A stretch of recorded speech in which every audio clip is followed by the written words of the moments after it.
that are growing well. I said to my husband, this is a fail. 2 out of 5, it's a fail. We are not going to have that baby. My husband said, no, you know what? Let's go. Have hope. Remember, you are praying. I said, I'm praying because she was praying, not because I need to pray. So I said, it's a fail.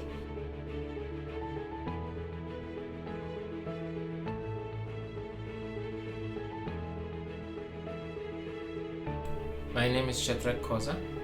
This is my lovely family. My first daughter, Sia, and my second daughter, Una, and my lovely wife. And my name is Gloria Koza, and we would like to take you through our infertility journey.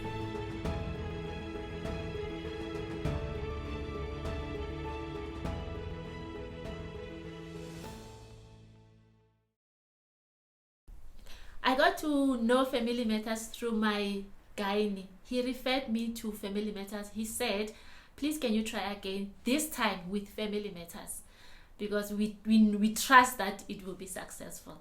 So I was given a referral letter and the phone number to call. I called to make an appointment.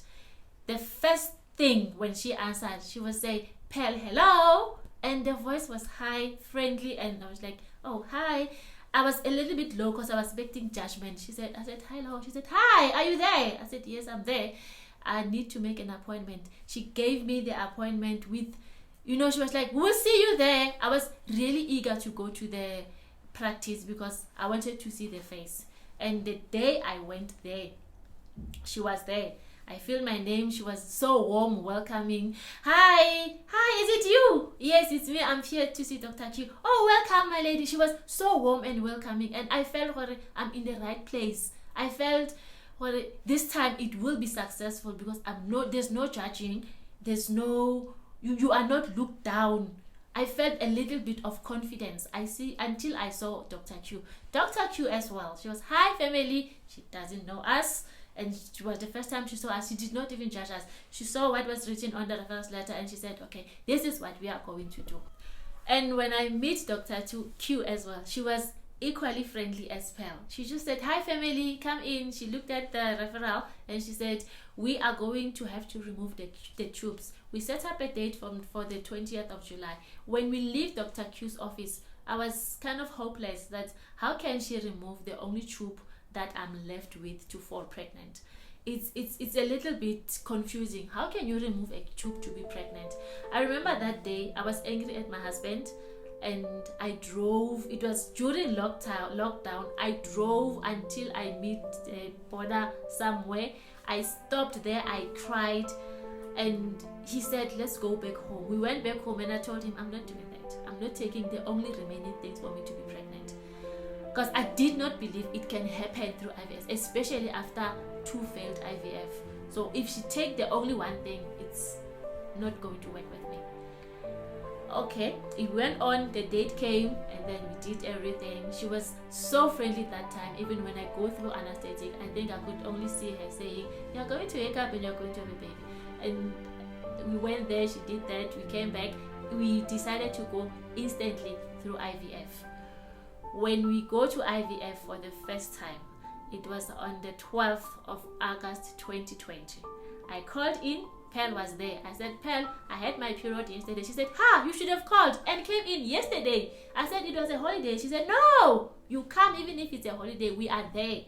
It's nice for a person to say, I'm there for you, even if it's a holiday. She sacrificed her time. I was like, oh, I didn't know. And I felt hopeful. I was eager to go to the doctor on that day. I went to the doctor and we started immediately. She explained to us what is going to happen, that we are going to have medication, we are going to have injection, we are going to do what exactly is going to happen. And immediately she gave us the injection to start right away. I started with the injection. Faithfully so, I was injecting. And guess who was calling to remind Pearl? Don't forget, you have to take your injection 7 o'clock. And she will call 4 o'clock. I think it's before she knock off. Remember, in the evening, you have to do your injection again. She was there all the way, calling and calling just to make sure that if it's not a call, it was an SMS. Remember to take your medication. And it was, I felt happy for somebody. It felt like somebody other than my husband understands and is there for me. Because you know, when your husband is there, but you feel like this one has been there, even if it fails, he won't feel the pain. But if it's somebody else, I felt hope, I felt happy, I felt I'm really going to have that baby. I went through the injection, and then we went there again for follow-up. Dr. Q checked us and she said my uterus is coming well and the ovaries are big enough. Then we set up a date for her to take them out. We went there, she took them out. By the day she was taking the ovaries, she explained that you are going to sleep, to put anesthetic, you are going to sleep.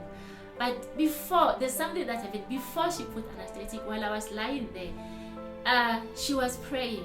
She prayed. I look at her and I was like, she's praying, and I have lost hope in God. I remember I told myself that I don't want to pray anymore. I'm not going to pray. I'm not going to read my Bible. I was angry at God. I was angry at anything that's God related. I did not want anything. But she was praying. A doctor who prays, it's something new. But from that day, she took the eggs and I closed my eyes and I said, God, she's praying. I'm praying for whatever she's praying for to be successful. That's the only thing I said. And then they took out the eggs. When I woke up, on my way home, I said to my husband, baby, I want to start going to church. She said, when church? And I was like, yes. And when I got home, I remember I called my mama. I saw a doctor who's praying. And I think I must kneel down and start praying. And she brought that hope back that there is God out there.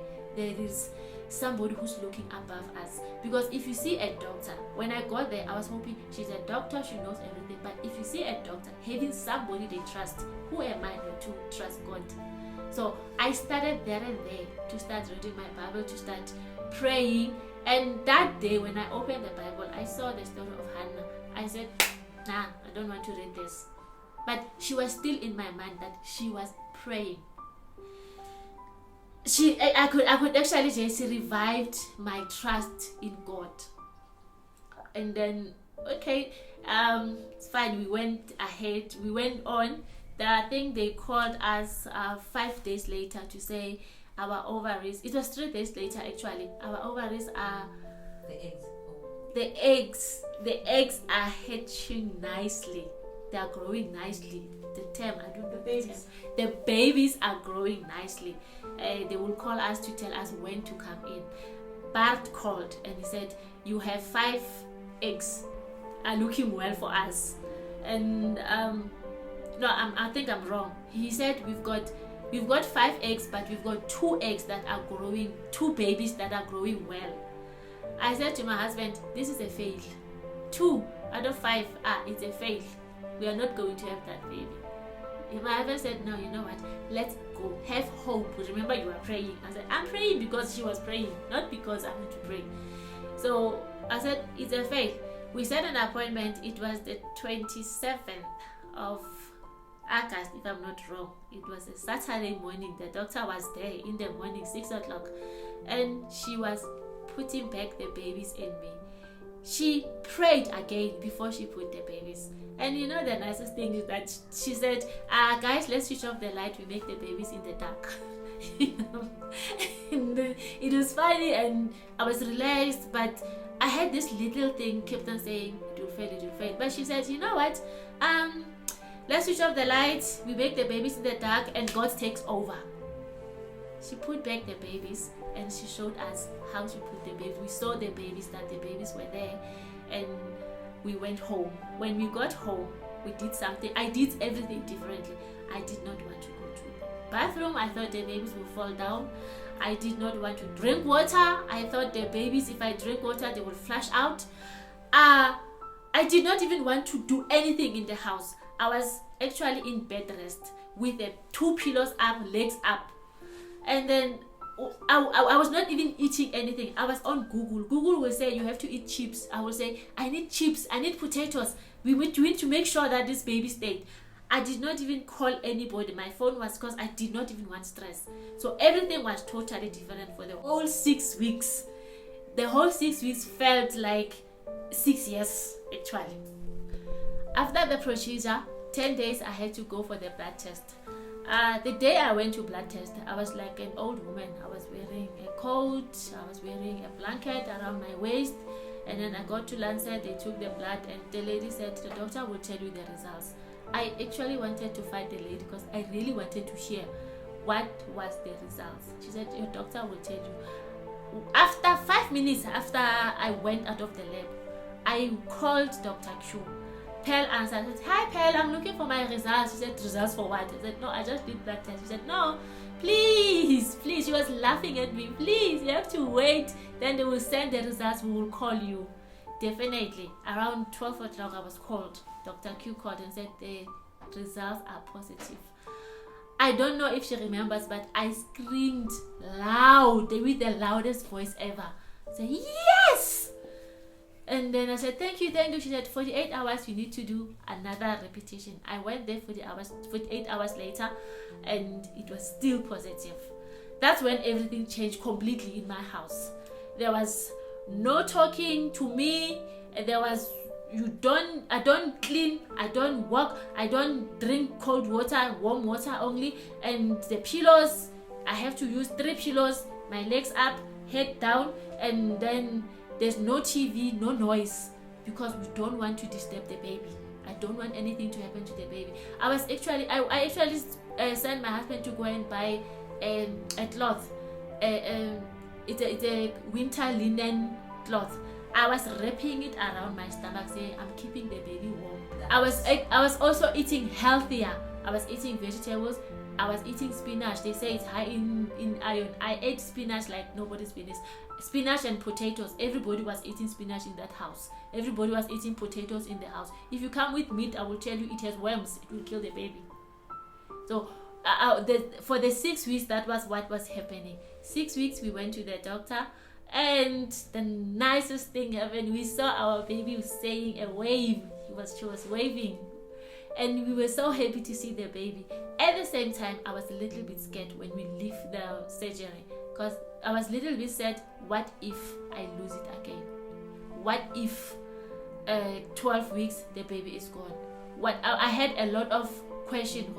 How am I going to protect this one? What if I have a miscarriage? What will happen if I have a miscarriage? I was scared. Now the excitement was down. Now I was scared.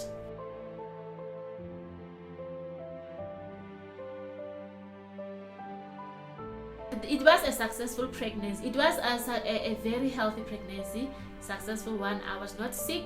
I did not even high blood, low blood, or anything. It was a very healthy one until the day I gave birth. I was induced at 38 weeks to give birth, but which is I went to operation. And then the first time I held my baby, when I had the baby cry, actually, I looked at the baby and tears filled my eyes. I could not believe that it was my baby. I thought maybe it's not me. Maybe I'm dreaming. I'm still going to wake up. They took the baby. They brought the baby back. And when I hold the baby, it still felt like it's not my baby. I'm still going to wake up because this is just a dream. It still does. I still feel like it's not my baby. I'm still going to wake up from my dream. So I was there, and the following day, Dr. Q was there to check my wound. She came there and she said, hi mommy, welcome to motherhood. I was trying to express for my baby, and she said, that is very important cargo there. You have to make sure that you don't miss any single drop. You have to take it to the baby. So I was, and she said, you know what, ask your husband to bring a breast pump. And I was like, oh, okay. Then, she was there all the time. Even the following day on Sunday, the 3rd, she was still there to come and check up on me. The day of discharge, Monday the 3rd, she was there for the discharge of the baby.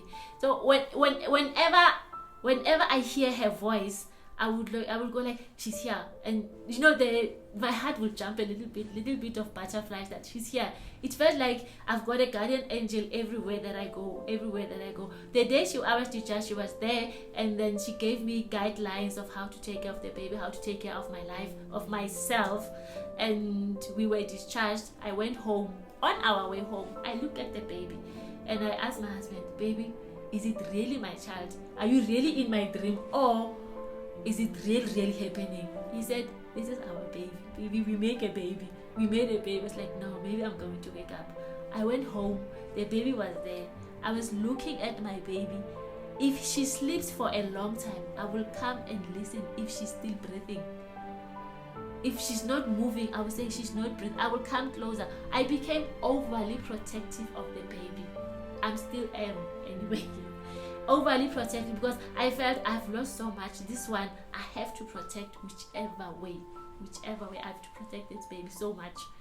Which brings me to this thing of saying, if we have mothers out there, people who are suffering with infertility, like I was, I have become a warrior now. You can too.